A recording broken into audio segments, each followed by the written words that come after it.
നിങ്ങൾ എത്ര പഠിച്ചിട്ട് പോയാലും നിങ്ങൾക്കറിയാത്ത കുറേ ചോദ്യങ്ങൾ സിവിൽ സർവീസസിൽ വരും. ഇപ്പോൾ കേരള PSCയിലാണെങ്കിലും അവസ്ഥ അതുതന്നെ. പക്ഷെ അത്തരം ചോദ്യങ്ങളെ നമ്മൾ ഇൻ്റലിജൻ്റ് എലിമിനേഷൻ ടെക്നിക്ക് ഉപയോഗിച്ച് സോൾവ് ചെയ്യാൻ സാധിക്കും. അതായത് കോമൺ സെൻസ്, അതും അല്ലെങ്കിൽ നമ്മുടെ കയ്യിലുള്ള മിനിമം നോളജ് അത് വെച്ച് അത്തരം ചോദ്യങ്ങളെ സോൾവ് ചെയ്യാൻ സാധിക്കണം.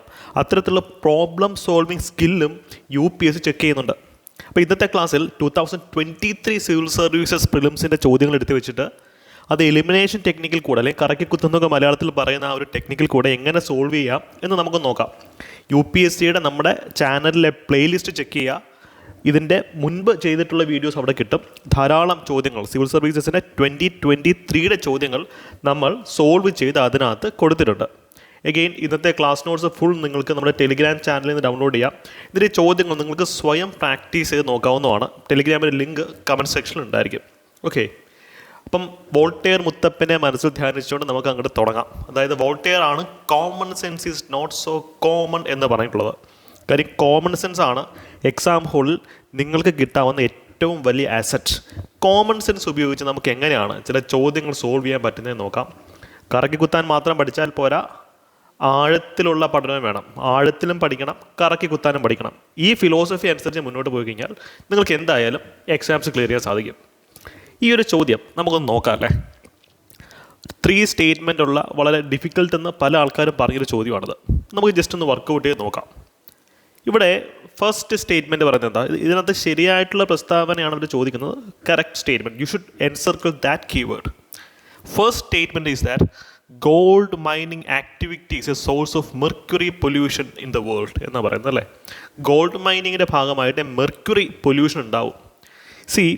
നമ്മളിപ്പം ഒരു സ്ഥലത്തു നിന്ന് എന്ത് മൈൻ ചെയ്താലും അവിടെ ഉള്ള പൊല്യൂട്ടൻസ് ആയിട്ടുള്ള കാര്യങ്ങൾ പുറത്തു വരാൻ സാധ്യതയില്ലേ. ഇപ്പം ഈ ഒരു സ്റ്റേറ്റ്മെൻറ്റ് അയൺ ഓറിൻ്റെ പ്രൊഡക്ഷനെ പറ്റിയാണെങ്കിലോ അല്ലെങ്കിൽ തോറിയം എക്സ്കവേഷനെ പറ്റിയാണെങ്കിലോ, ലോകത്ത് എത്രയോ മൈൻസ് ഉണ്ട്. അവിടെ എവിടെയെങ്കിലും ഒരു സ്ഥലത്തെങ്കിലും നമ്മൾ ഖനനം നടത്തിയപ്പോൾ അവിടെ മെർക്കുറി പൊല്യൂഷൻ ഉണ്ടായിട്ടുണ്ടെങ്കിൽ ഈ സ്റ്റേറ്റ്മെൻറ്റ് കറക്റ്റ് ആവില്ലേ. നിങ്ങൾ അങ്ങനെ വേണം അപ്രോച്ച് ചെയ്യാൻ. ഈ സ്റ്റേറ്റ്മെൻറ്റ് ഒരു ജനറൽ സ്റ്റേറ്റ്മെൻ്റ് ആണ്. നിങ്ങളിതിനെപ്പറ്റി ഡീപ്പായിട്ട് സ്റ്റഡി ചെയ്യേണ്ട. വളരെ ബ്രോഡായിട്ട് വായിച്ചു കഴിഞ്ഞാൽ നിങ്ങൾക്ക് ഒരു അവെയർനെസ് ആണിത്. ഈ സ്റ്റേറ്റ്മെൻറ്റ് ഇപ്പോൾ അയൺ ഓർ മൈനിങ്ങിനെ പറ്റിയോ അലൂമിനിയത്തിനെ പറ്റിയോ തോറിയത്തിനെ പറ്റി യുറേനിയത്തിനെ പറ്റി പറഞ്ഞാലും തെറ്റാണെന്ന് പറയാൻ പറ്റുമോ? It's a general statement. So this will be a right statement. Gold mining activities a source of mercury pollution in the world അല്ലേ. മറ്റൊരു സ്റ്റേറ്റ്മെൻറ്റ് വരട്ടെ. Gold mining is a solution of it's a source of carbon pollution in the world. ആ സ്റ്റേറ്റ്മെൻറ്റും correct ആയിരിക്കും. It is the only source എന്നോ it is a major source എന്നോ ഒന്നും അല്ല പറയുന്നത്. It's just a source. അത് മാത്രമേ അവർ പറയുന്നുള്ളൂ. ഒരു സ്രോതസ്സാണ് പൊല്യൂഷൻ്റെ എന്ന് മാത്രമേ അവർ പറയുന്നുള്ളൂ. ഈ ലോജിക്ക് വെച്ച് സെക്കൻഡ് സ്റ്റേറ്റ്മെൻറ്റ് നോക്കിയേ. Coal based thermal power plants causes mercury pollution. Coal burn ചെയ്യുമ്പം മെർക്കുറി പൊല്യൂഷൻ ഉണ്ടാവാനുള്ള സാധ്യത വളരെ അധികം അല്ലേ. പോട്ടെ, ഈ ഒരു statement petroleum based power plant, diesel based power plants are a source of can cause mercury pollution എന്ന് പറഞ്ഞാൽ ആ സ്റ്റേറ്റ്മെൻറ്റും കറക്റ്റ് അല്ലേ. ഈ ക്യാൻ എന്ന് പറയുന്ന വാക്കുകൾ അല്ലെങ്കിൽ ആ ഒരു ഗ്രാമർ വരുന്ന സെൻസുകൾ ശരിയാവാനുള്ള സാധ്യത വളരെ അധികമാണ്. ഈ സ്റ്റേറ്റ്മെൻറ്റ് തെറ്റാന്ന് പറയാൻ പറ്റുമോ? ലോകത്ത് ലക്ഷക്കണക്കിന് call based thermal power plants ഇല്ലേ. എവിടെയെങ്കിലും ഒരു സ്ഥലത്തെങ്കിലും അത് കാരണം മെർക്കുറി പൊല്യൂഷൻ ഉണ്ടായിട്ടുണ്ടെങ്കിൽ അത് കറക്റ്റ് ആവില്ലേ. നിങ്ങൾ ഇങ്ങനെ വേണം ബ്രെയിൻ സ്റ്റോം ചെയ്യാൻ. ഇപ്പോൾ ഈ same statement call based thermal power plants can cos arsenic pollution എന്നാണെങ്കിൽ ആ സ്റ്റേറ്റ്മെൻറ്റ് തെറ്റാണെന്ന് നമുക്ക് പറയാൻ പറ്റുമോ? ഈ രീതിയിൽ ബ്രെയിൻ സ്റ്റോം ചെയ്യുക. PYQs എടുത്തു വെച്ച് തന്നെ പ്രാക്ടീസ് ചെയ്യുക. What about third statement? 2 statement എന്തായാലും കറക്റ്റാണ്. തേർഡ് സ്റ്റേറ്റ്മെൻറ്റോ there is no non safe level exposure to mercury. ഇത് ഒരു കറക്റ്റ് സ്റ്റേറ്റ്മെൻറ്റ് തന്നെയാണ്. അതാണ് ഞാൻ പറഞ്ഞത്. നമുക്ക് കറക്കി കുത്താനും അറിയണം, ആഴത്തിലുള്ള അറിവും വേണം. This is something very important. കാര്യം നമ്മൾ പൊല്യൂഷൻ്റെ കേസസിൽ അല്ലെങ്കിൽ ഹെവി മെറ്റൽ പൊല്യൂഷൻസിൻ്റെ കേസസിൽ നമ്മൾ പഠിപ്പിക്കുന്നൊരു കാര്യമാണ്. ഇവൻ ആർസെനിക്കിനാണെങ്കിൽ പോലും ഒരു സേഫ് ലെവൽ ഉണ്ടെന്ന് പറയപ്പെടാറുണ്ട്. ഒരു മിനിസ്ക്യൂൾ എമൗണ്ട് ആണെങ്കിൽ പോലും നമ്മുടെ ഉള്ളിൽ പോയാൽ വലിയ പ്രശ്നം ഉണ്ടാവില്ല. തോറിയം, നമ്മുടെ റേഡിയോ ആക്റ്റീവ് തോറിയം പോലും ഒരു എക്സ്ട്രീംലി സ്മോൾ മിനിസ്ക്യൂൾ എമൗണ്ടിൽ ഡ്രിങ്കിങ് വാട്ടറിലാണെങ്കിൽ പോലും അലൗഡ് ആണെന്നാണ് പറയപ്പെടുന്നത്. പക്ഷേ മെർക്യൂറിക്ക് ഒരു സേഫ് ലെവലില്ല. അതൊരു തരിയാണെങ്കിൽ പോലും ഒരു കണികയാണെങ്കിൽ പോലും it will act as a toxin. അതുകൊണ്ട് തന്നെ ഈ സ്റ്റേറ്റ്മെൻറ്റ് കറക്റ്റാണ്. There is no non safe level exposure to mercury. It's a right statement. പക്ഷെ നമ്മൾ കോമൺ സെൻസ് വെച്ച് തന്നെ 2 സ്റ്റേറ്റ്മെൻറ്റ് ശരിയാണെന്ന് മനസ്സിലായി. കുറച്ച് അവയർനെസ് ഉണ്ടെങ്കിൽ തേർഡ് സ്റ്റേറ്റ്മെൻറ്റ് കറക്റ്റ് നമുക്ക് മനസ്സിലാക്കാൻ സാധിക്കും. ഇതിൻ്റെ ആൻസർ എന്ത് വരും? 59ൻ്റെ ആൻസർ C ആണ്. അപ്പോൾ അതിൻ്റെ അപ്രോച്ച് നിങ്ങൾ ക്ലിയർ ആയോ? എലിമിനേഷൻ ടെക്നിക്സിന് ഇപ്പോഴും റിലവൻസ് ഉണ്ട്. ഈ ഒരു ചോദ്യം നിങ്ങൾ കോമൺ സെൻസ് വെച്ച് മാത്രം സോൾവ് ചെയ്താൽ മതി അല്ലേ? 62ാമത്തെ ചോദ്യം എന്താണ്? With reference to earth's atmosphere which of the following statement is correct? The first step of finding the answer should be encircling this keyword. Right, wrong, correct, incorrect.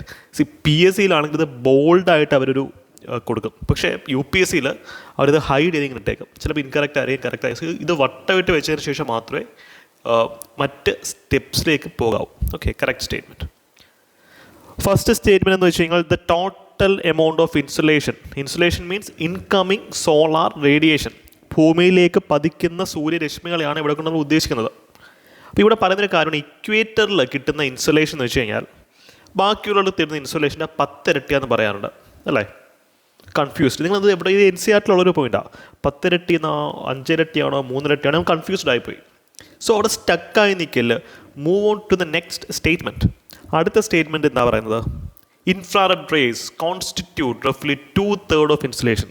ഇത് നമ്മൾ എവിടെയൊക്കെയോ വായിച്ചിട്ടുണ്ട്, പക്ഷേ ന്യൂമറൽ കൃത്യമായിട്ട് റീകളക്ട് ചെയ്യാൻ പറ്റുന്നില്ല അല്ലേ? Again you should develop the mentality of A soldier. ഒരു പട്ടാളക്കാരനെ അവിടുത്തെ തട്ടി നിൽക്കില്ല, ഹി വിൽ മൂവ് ഫോർവേഡ്. അപ്പം നിങ്ങൾ സ്റ്റേറ്റ്മെൻറ്റിൽ കൺഫ്യൂസ്ഡ് ആണെങ്കിൽ ഒരു വട്ടം കൂടെ ആ സ്റ്റേറ്റ്മെൻറ്റ് വായിച്ച് നോക്കുക. സ്റ്റിൽ കൺഫ്യൂസ്ഡ് ആണെങ്കിൽ ജസ്റ്റ് മൂവ് ഫോർവേഡ്.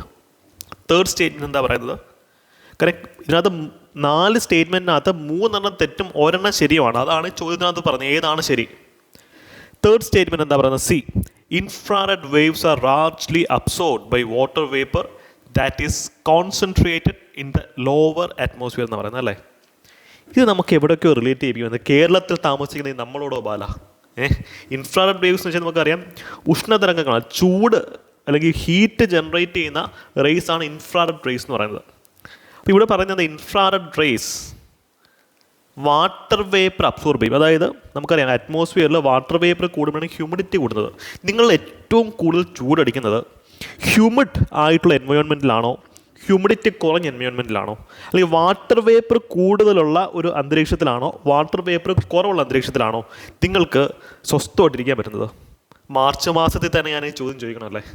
വല്ലാത്തൊരു ചോദ്യമായിപ്പോയി. കാര്യം നമുക്കറിയാം ഹ്യൂമിഡിറ്റി അല്ലെങ്കിൽ വാട്ടർ വേപ്പർ അറ്റ്മോസ്ഫിയറിൽ വാട്ടർ വേപ്പർ കൂടുമ്പം നമുക്ക് ചൂട് കൂടും അറ്റ്മോസ്ഫിയർ അല്ല. അതിന് വൺ ഓഫ് ദ റീസൺസ് എന്ന് വെച്ച് കഴിഞ്ഞാൽ ഇതാണ് ഇൻഫ്രാറെഡ് വേവ്സിന് പെട്ടെന്ന് അബ്സോർബ് ചെയ്യുമെന്നുള്ളതുകൊണ്ടാണ്. മറ്റൊരു റീസൺ നമുക്കറിയാം, നമ്മൾ സ്വെറ്റിങ് നമ്മൾ വിയർക്കുന്നത് നീരാവിയായി പോകുമ്പോഴാണ് നമ്മുടെ ബോഡി കൂളാവുന്നത്. അന്തരീക്ഷത്തിൽ നമ്മൾ വിയർത്തുകൊണ്ടിരിക്കുകയാണ്, അന്തരീക്ഷത്തിൽ ഓൾറെഡി വാട്ടർ വേപ്പർ ഹ്യൂമിഡിറ്റി ഉണ്ട്. അപ്പം പിന്നെ അന്തരീക്ഷം പിന്നെ നമ്മുടെ സ്വെറ്റിനെ വിയർപ്പിനെ നീരാവിയാക്കാൻ നോക്കില്ല, ഇത് ഓൾറെഡി സാച്ചുറേറ്റഡ് ആയിട്ടിരിക്കുകയാണ്. അപ്പോൾ ആ വിയർപ്പ് നീരാവി ആവാത്തത് കൊണ്ട് എന്താ പറ്റുക? നമ്മുടെ ബോഡി പെട്ടെന്ന് തണുക്കില്ല. ആ ഒരു റീസണും കൂടെ ഉണ്ട്, ഇല്ലെന്നല്ല പറയുന്നത്. പക്ഷെ ഒരു കേരളീയൻ, ഒരു മലയാളി എന്നുള്ള രീതിയിൽ നിങ്ങൾ ഈ സ്റ്റേറ്റ്മെൻറ്റ് ശരിയാണെന്ന് അറിഞ്ഞിരിക്കണം. നമ്മൾ കിടന്ന് കഷ്ടപ്പെടുന്ന ഒരു പീരീഡാണിത് അല്ലേ? അപ്പം കറക്റ്റ് സ്റ്റേറ്റ്മെൻറ്റ് എന്താണെന്നാണ് ചോദ്യം. അപ്പോൾ ഇത് കറക്റ്റായിട്ടുള്ള സ്റ്റേറ്റ്മെൻ്റ് ആണ്. From our personal experience infrared waves അല്ലെങ്കിൽ ഈ ചൂടുള്ള ഇൻഫ്രാറെഡ് വേവ്സിനെ വാട്ടർ വേപ്പർ നന്നായിട്ട് അബ്സോർബ് ചെയ്യും. ലോവർ അറ്റ്മോസ്ഫിയറിൽ തന്നെയാണ്. നമുക്കറിയാം മേലോട്ട് പോകുന്നതോറും തണുപ്പ് കൂടുവാണ്. എവറസ്റ്റിന് മുകളിൽ തണുപ്പല്ലേ, പക്ഷേ സീ ലെവലിൽ കുറച്ച് വാമായിരിക്കും മിക്കവാറും. പിന്നെ ഫോർത്ത് സ്റ്റേറ്റ്മെൻറ്റ് ജസ്റ്റ് വാങ്ങിച്ച് നോക്കുക. Infrared waves are A part of visible spectrum. അടിപൊളി. നിങ്ങൾ ഇൻഫ്രാറെഡ് റേസിനെ കണ്ണുകൊണ്ട് കണ്ടിട്ടുണ്ടോ? ഇൻഫ്രാറെഡ് റേസിനെ നിങ്ങൾ കണ്ണുകൊണ്ട് കണ്ടിട്ടുണ്ടോ? അപ്പോൾ ഇത് വിസിബിൾ സ്പെക്ട്രം അല്ല, ഇൻവിസിബിൾ ആണ്. തേനീച്ചകൾക്ക് കാണാൻ പറ്റും, നമുക്ക് കാണാൻ പറ്റില്ല. Okay, so the answer to this question is option C. അപ്പം പേഴ്സണൽ എക്സ്പീരിയൻസസ് അല്ലെങ്കിൽ നമ്മുടെ day to day life relate ചെയ്ത് ഉത്തരത്തിലേക്ക് എത്താൻ ശ്രമിക്കുക. നമുക്ക് അടുത്ത ഒരു ചോദ്യത്തിലേക്ക് പോയാലോ? ഇതൊരു പക്ഷേ ചോദ്യം വരാം. അടുത്തത് 5 times ആണ്. ക്വസ്റ്റ്യൻസ് UPSC റിപ്പീറ്റ് ചെയ്യും. സോ ഇത് 5 times ആണ്, 10 times അല്ല. എനിക്കൊന്ന് NCERT-യിൽ ഈ ഒരു സ്റ്റേറ്റ്മെൻറ്റ് ഉണ്ടെന്നാണ് എൻ്റെ വിശ്വാസം. 58ാമത്തെ ചോദ്യം. ഇത് വളരെ രസകരമായിട്ടുള്ളൊരു സ്റ്റേറ്റ്മെൻ്റ് ആണ്. UPSC-യുടെ സ്ഥിരം ഒരു ട്രാപ്പ് സ്റ്റേറ്റ്മെൻ്റ് ആണിത്. Let's see. ഫസ്റ്റ് സ്റ്റേറ്റ്മെൻറ്റ് എന്താ? Ballistic missiles are jet propelled at subsonic speed. ഇത് ബാലിസ്റ്റിക് മിസൈൽ എന്ന് വെച്ച് കഴിഞ്ഞാൽ സബ്സോണിക് സ്പീഡ്, അതായത് സൗണ്ടിൻ്റെ വേഗതയിലും താഴെ സഞ്ചരിക്കുന്നതെന്നാണ് പറയുന്നത്. ത്രൂ ഔട്ട് ദെയർ ഫ്ലൈറ്റ്, അവരുടെ ഫ്ലൈറ്റിൻ്റെ entire time 100% of the time അവർ സൗണ്ടിൻ്റെ വേഗതയിൽ താഴെ സഞ്ചരിക്കുന്നു എന്നാണ് പറയുന്നത്. ഞാൻ ഡൗട്ട് ചോദിച്ചോട്ടെ, എത്ര ആയിരക്കണക്കിന് മോഡൽ ബാലിസ്റ്റിക് മിസൈൽസ് ലോകത്തുണ്ട് അല്ലേ? അപ്പോൾ അതിൽ ഒരെണ്ണം പോലും സൂപ്പർ സോണിക് സ്പീഡിൽ പോകില്ലേ? സി, ഇന്ത്യയിൽ തന്നെ സൂപ്പർ സോണിക് ബാലിസ്റ്റിക് മിസൈൽസ് ഉണ്ട്. ഇൻ്റർകോണ്ടിനൽ ബാലിസ്റ്റിക് മിസൈൽസ് തന്നെ സൂപ്പർ സോണിക് സ്പീഡ് അച്ചീവ് ചെയ്യുന്ന സിറ്റുവേഷൻസ് ഉണ്ട്. അപ്പം ഈ ഒരു സ്റ്റേറ്റ്മെൻറ്റ് ശരിയാവും. കാരണം ഇത് വലിയൊരു വൈഡ് സ്പെക്ട്രത്തിനെ പറ്റി ഒരു പ്രിസൈസ് സ്റ്റേറ്റ്മെൻറ്റ് പറയുകയാണ്. ബാലിസ്റ്റിക് മിസൈൽസ് എല്ലാം ജെറ്റ് പ്രൊപ്പൽഡ് ആണ്, അത് സബ്സോണിക് സ്പീഡിൽ സഞ്ചരിക്കുന്നു. സി, ജെറ്റ് എഞ്ചിൻ വെക്കുന്ന മിസൈൽസ് നിങ്ങൾ ക്രൂസ് മിസൈൽസ് എന്ന് പറഞ്ഞാൽ തൽക്കാലം നിങ്ങളത് വിട്ടുകളാം. നിങ്ങൾ കോമൺ സെൻസ് ആലോചിച്ച് നോക്കുക. ആയിരക്കണക്കിന് 10,000-കണക്കിന് മോഡൽസ് ബാലിസ്റ്റിക് മിസൈൽസ് ലോകത്തുണ്ട്. അപ്പോൾ അതെല്ലാം സബ്സോണിക് സ്പീഡിലാണ് പോകുന്നത്. എല്ലാത്തിനും ജെറ്റ് എഞ്ചിൻ ഉണ്ടോ? സോ ഈ സ്റ്റേറ്റ്മെൻറ്റ് പകുതി വായിക്കുമ്പോൾ തന്നെ തെറ്റാണെന്നുള്ള ഒരു ബേസിക് അണ്ടർസ്റ്റാൻഡിങ് വേണം. പിന്നെ ബാക്കി വായിച്ച് സമയം കളയരുത്. Because each second is valuable. ഈ ഒരു സ്റ്റേറ്റ്മെൻറ്റിൻ്റെ പകുതി ശരിയും പകുതി തെറ്റുമാണെങ്കിലും ആസ് എ ഹോൾ ആ സ്റ്റേറ്റ്മെൻറ്റ് തെറ്റായേ പറ്റുള്ളൂ, അല്ലേ? കാര്യം പകുതി തെറ്റാണ്, ബാക്കി പകുതി ശരിയാണെങ്കിൽ പോലും തെറ്റാണ്. Just go through the statement. While cruise missiles are rocket powered only in the initial phase of flight. അതൊക്കെ തെറ്റായിട്ടുള്ള പ്രസ്താവനകളാണ്. Okay, cruise missile throughout jet propelled ആയിട്ടുള്ള ക്രൂസ് മിസൈൽസിൻ്റെ മോഡൽസ് ഉണ്ട്. അപ്പോൾ സെക്കൻഡ് സ്റ്റേറ്റ്മെൻറ്റോ, Agni 5 is a medium range supersonic cruise missile, while BrahMos is a solid fuel intercontinental ballistic missile. ഇത് തിരിച്ചു കൊടുത്തേക്കുവാണ്. ലോകത്തിലെ ഏത് കൊച്ചുകുട്ടിക്ക് അറിയാവുന്നൊരു പോയിൻ്റ് ഉണ്ട്. ലോകത്തിലെ ഫാസ്റ്റസ്റ്റ് ക്രൂയിസ് മിസൈൽ ബ്രഹ്മോസ് ആണെന്നുള്ള കാര്യം, അല്ലേ? Fastest cruise missile in the world. അപ്പം ബ്രഹ്മോസ് ബാലിസ്റ്റിക് മിസൈൽ അല്ല എന്നുള്ളത് ഒരു ബേസിക് ഡേറ്റയാണ്. 10ാം ക്ലാസ്സുകാരന് പോലും അറിഞ്ഞിരിക്കുന്ന ഡേറ്റയാണ്. അപ്പം തന്നെ ഈ സ്റ്റേറ്റ്മെൻറ്റ് തെറ്റാന്ന് നമുക്ക് മനസ്സിലാക്കാൻ സാധിക്കും. ആക്ച്വലി തിരിച്ചുകൊടുത്തേക്കാണ്. അഗ്നി 5 എന്ന് വെച്ച് കഴിഞ്ഞാൽ അത് ഇൻ്റർകോണ്ടിനെൻ്റൽ ബാലിസ്റ്റിക് മിസൈലാണ്. ഈ സ്റ്റേറ്റ്മെൻറ്റ് ഇതിനെപ്പറ്റി കൊടുത്തിരിക്കുന്നതാണ്. ഈ സ്റ്റേറ്റ്മെൻറ്റ് ഇതിനെപ്പറ്റി കൊടുത്തിരിക്കുക. ഓക്കെ, കാര്യം ബ്രഹ്മോസിൻ്റെ റേഞ്ച് ഒരു 450 കിലോമീറ്റേഴ്സിനുള്ളിലാണ്. അഗ്നിയുടെ റേഞ്ച്, അഗ്നി 5ൻ്റെ റേഞ്ച് 5000 കിലോമീറ്ററിലും കൂടുതൽ. നിങ്ങൾ സിമ്പിൾ ലോജിക്കൊന്ന് ആലോചിച്ച് നോക്കിയേ. അഗ്നി 1, 2, 3, 4, 5 4 സീരീസ് കഴിഞ്ഞിട്ടാണ് 5ാമത്തെ സീരീസ് വരുന്നത്, അല്ലേ? അപ്പോൾ ഇത്രയും സീരീസ് കഴിഞ്ഞിട്ടും അത് അതിൻ്റെ റേഞ്ച് കൂട്ടിയിട്ടില്ല. ഒന്ന് ആലോചിച്ച് നോക്കിയേ. അഗ്നി 1നെ പറ്റിയാണ് പറയുന്നതെങ്കിൽ പോലും നമുക്ക് ഒരു കൺഫ്യൂഷൻ വരാം. ഇത് അഗ്നി 5നെ പറ്റിയാണ് പറയുന്നത്. അപ്പോൾ ഇത്രയും സീരീസ് കഴിഞ്ഞിട്ട് അവർ അതിൻ്റെ റേഞ്ച് കൂട്ടിയില്ല എന്നാണ് എൻ്റെ ചോദ്യം. ഇപ്പോൾ ബ്രഹ്മോസ് 1നേക്കാൾ റേഞ്ച് ഉണ്ട് ബ്രഹ്മോസ് 2ന്. ബ്രഹ്മോസ് 3 ഇറങ്ങിയപ്പോൾ അത് ഇതിനേക്കാൾ റേഞ്ച് കാണും. അപ്പോൾ അതാണ് അതിൻ്റെ വ്യത്യാസം. നമ്മൾ ഓരോ സീരീസ് കഴിയുമ്പോൾ അതിൻ്റെ റേഞ്ച് കൂടി. ഇപ്പോൾ 5 സീരീസ് ആയിട്ടും മീഡിയം റേഞ്ചിൽ നിൽക്കുന്നേ ഉള്ളോ എന്നുള്ളൊരു ചോദ്യം നിങ്ങളുടെ ഉള്ളിൽ വരണം. ആക്ച്വലി ഈ സ്റ്റേറ്റ്മെൻറ്റ് മതി നമുക്ക് ഈ സ്റ്റേറ്റ്മെൻറ്റ് തെറ്റാണെന്ന് പ്രൂവ് ചെയ്യാനായിട്ട്. പിന്നെ വെരി ബേസിക് ഡേറ്റയാണ്. അപ്പോൾ 58ാമത്തെ ചോദ്യം, ഇതിൻ്റെ ഉത്തരം എന്ത് വരും? 58th question. 2 സ്റ്റേറ്റ്മെൻറ്റും തെറ്റാണ്. ഉത്തരം ഡി ആണ്. ഞാൻ പറഞ്ഞ അപ്രോച്ച് നിങ്ങൾക്ക് ക്ലിയർ ആവുന്നുണ്ട് എന്ന് വിശ്വസിക്കുന്നു. എന്തെങ്കിലും ഡൗട്ട്സ് ഉണ്ടെങ്കിൽ കമൻറ്റ് സെക്ഷൻ ഉപയോഗിക്കാം, നിങ്ങൾക്ക് ചോദിക്കാം. നമുക്ക് അടുത്ത ഒരു ചോദ്യത്തിലേക്ക് പോയാലോ? 60ാമത്തെ ചോദ്യം. ചോദ്യം എന്താണ്? With reference to green hydrogen consider the following statement. Which among the following are correct. ഇതായിരിക്കും നമ്മൾ റീഡിങ്ങിൻ്റെ ഫോർമാറ്റ്. കീവേഡുകൾ മാച്ച് ഒന്ന് അണ്ടർലൈൻ ചെയ്യുക, കറക്റ്റ് ഇൻകറക്റ്റ് മാച്ച് ചെയ്യുക, പിന്നീട് മാത്രം ഇത് വായിച്ചു തുടങ്ങാവൂ. ഓക്കെ, ഗ്രീൻ എന്നൊരു വാക്ക് എന്തെങ്കിലും പ്രിഫിക്സ് ആയിട്ട് യൂസ് ചെയ്ത് implies that is made from renewable sources or eco friendly sources, അല്ലേ? പ്രകൃതിയുമായി ഇണങ്ങി നിൽക്കുന്ന രീതിയിൽ അല്ലെങ്കിൽ റിന്യൂവബിൾ രീതിയിൽ ക്രിയേറ്റ് ചെയ്യുന്നതാണ് ഗ്രീൻ ഹൈഡ്രജൻ. അപ്പോൾ ഹൈഡ്രജൻ പല രീതിയിൽ നമുക്ക് പ്രൊഡ്യൂസ് ചെയ്യാം. അത് വളരെ പരിസ്ഥിതി സൗഹാർദ്ദമായിട്ടുള്ള രീതിയിൽ പ്രൊഡ്യൂസ് ചെയ്യുകയാണെങ്കിൽ ഇറ്റ് ബിക്കംസ് ഗ്രീൻ ഹൈഡ്രജൻ. അത്രേ ഉള്ളതിന് വ്യത്യാസം, അല്ലേ? സോ ഇതെന്താണ്? First, it can be used directly as a fuel for internal combustion. It can be എന്നാണ് പറയുന്നത്. ലോകത്തിലൊരു 10,000 മോഡൽ ഇൻറ്റേർണൽ കമ്പൽഷൻ എൻജിൻസ് കാണും. ഏതെങ്കിലും ഒരെണ്ണത്തിൽ ഏതെങ്കിലും ലാബിലെങ്കിലും ഹൈഡ്രജൻ യൂസ് ചെയ്യാവുന്ന മോഡൽ കാണില്ലേ? ഇതിൻ്റെ സിമ്പിൾ ക്വസ്റ്റ്യൻ ഇതാണ്. അപ്പോൾ ഇതൊരു ജനറൽ സ്റ്റേറ്റ്മെൻ്റ് ആണ്. ജനറൽ സ്റ്റേറ്റ്മെൻറ്റ്സിനെ ആ സീരിയസ്നെസ്സിൽ മാത്രം നിങ്ങൾ കാണുക. ഇപ്പം specific variant of ethanol can be use directly as a fuel for internal combustion engine. ആ സ്റ്റേറ്റ്മെൻറ്റ് ശരിയാവണം. ഇത് സ്പെസിഫിക് സ്റ്റേറ്റ്മെൻറ്റ്, അതൊരു ജനറൽ സ്റ്റേറ്റ്മെൻ്റ് ആണ്. ടെംപ്ലേറ്റ് സ്റ്റേറ്റ്മെൻറ്റ് എന്ന് പറയും. ഈ സ്റ്റേറ്റ്മെൻറ്റ് പല സാഹചര്യത്തിലും പല കീവേഡ്സിൻ്റെ കോൺടാക്സിലും കറക്റ്റ് ആവും. അപ്പോൾ ഇത് കറക്റ്റാണ്. സെക്കൻഡ് എന്താ? ഇറ്റ് ക്യാൻ ബി, പൊട്ടൻഷ്യലിനെ പറ്റിയാണ് പറയുന്നത്. It can be blended with natural gas and used as a fuel for heat or power generation. എവിടെയെങ്കിലും ഒരു ലാബിലെങ്കിലും ഇത് പ്രാവർത്തികമൊക്കെ അവർ കാണിക്കുമല്ലോ. കാര്യം ഫ്യൂവൽസ് ബ്ലെൻഡ് ചെയ്യാൻ പറ്റും. നമുക്കറിയാം, ഇപ്പോൾ എത്തനോള് പെട്രോളുമായിട്ട് അവർ ബ്ലെൻഡ് ചെയ്യുന്നു, അല്ലേ? ബയോഡീസൽ ബ്ലെൻഡിങ് പ്രോഗ്രാംസും ഒരു സൈഡിൽ നടന്നുകൊണ്ടിരിക്കുകയാണ്. So this can also be correct. ഇത് ഇൻകറക്റ്റ് ആണെന്ന് പ്രൂവ് ചെയ്യാൻ ബുദ്ധിമുട്ടാണ്, കറക്റ്റ് ആണെന്ന് പ്രൂവ് ചെയ്യാനാണ് എളുപ്പം. സപ്പോസ് എവിടെയും ഇങ്ങനെ മോഡൽ ഇല്ലെന്ന് തന്നെ ഇരിക്കുക, ഒരു മെഷീൻസ് ഈ ഒരു രീതിയിൽ ഉണ്ടാക്കിയിട്ടില്ലെന്ന് തന്നെ ഇരിക്കുക. ഇവിടെ അത് ക്യാൻ, പൊട്ടൻഷ്യൽ, സാധ്യതയെ പറ്റിയാണ് പറയുന്നത് അല്ലേ. അപ്പോൾ ഇതുവരെ നമ്മൾ നിർമ്മിച്ചിട്ടില്ലെങ്കിൽ പോലും നിർമ്മിക്കാൻ സാധ്യതയുണ്ട്. It can be, it is being used എന്നല്ല, ഈസ് ബീയിങ് പ്രസൻറ്റ് കണ്ടിന്യൂസ്ലൊന്നും അല്ലത് പറയുന്നത്. ഇറ്റ് ക്യാൻ ബി യൂസ്ഡ്, അല്ല ഇറ്റ് ക്യാൻ ബി യൂസ്ഡ് എന്നാണ് പറയുന്നത്.